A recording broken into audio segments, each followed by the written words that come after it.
Now let's try to see different examples for momentum. Okay, see, first example what we can give is, so imagine a train. Okay, you're in a train. Now as the train gains acceleration, it keeps on moving. Now if the train has to stop, have you noticed it takes longer duration to stop? Have you noticed that? Now why is that? Because of the momentum. Okay, because as the body is moving, train, look at the mass of the train. It is so much, right? It's more than a ton. So if that particular mass is moving with a velocity, see, usually trains move with a speed of 40-50 km per hour.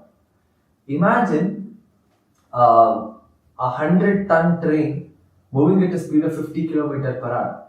So momentum is very, very big because mass into velocity, right? Look, you do the math. Look at that value. It's very, very huge, right? That's the reason it takes a lot of time to stop, because momentum carries the object. Okay, momentum carries the object. So stopping a train, that's also because of momentum. Okay, why the train moves or why the train takes time to stop. The same example we can give it for a truck or car also. So you're accelerating in a car or you're accelerating in a truck. Okay, you suddenly apply the brake. It takes time for you to actually go and stop, correct? Why is that? Because of linear momentum. Okay, momentum carries the object. Alright, so this one. See, next is a simple example. Let's say you're playing cricket. Okay, so let's say a ball comes and you hit the ball. See, remember I told you momentum is a vector quantity. So that means it has both magnitude and direction, right? See, in this cricket ball example, momentum changes. So here, your direction is also changing and your magnitude is also changing, correct? So momentum, when we say momentum, see, cricket ball has very less mass, right? It is very less mass. And then you're hitting that with a bat. That means your velocity is changing and even your direction also changes. Okay, so momentum is a vector quantity. Alright, one more example. See, you guys must have seen people doing long jump in the TVs, right? And you have seen. Now, what do? They start from where they run and then they jump, correct? Why do they run? Why do you think they run?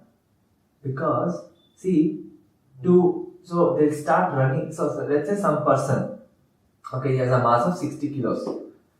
He starts running. Have you noticed they run so fast?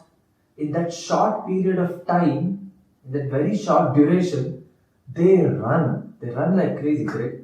So they run with very high speeds. Once they run, then they jump. Now, once they jump, which force, see, what force is actually carrying them? It's propelling them, right? That's nothing but your linear momentum.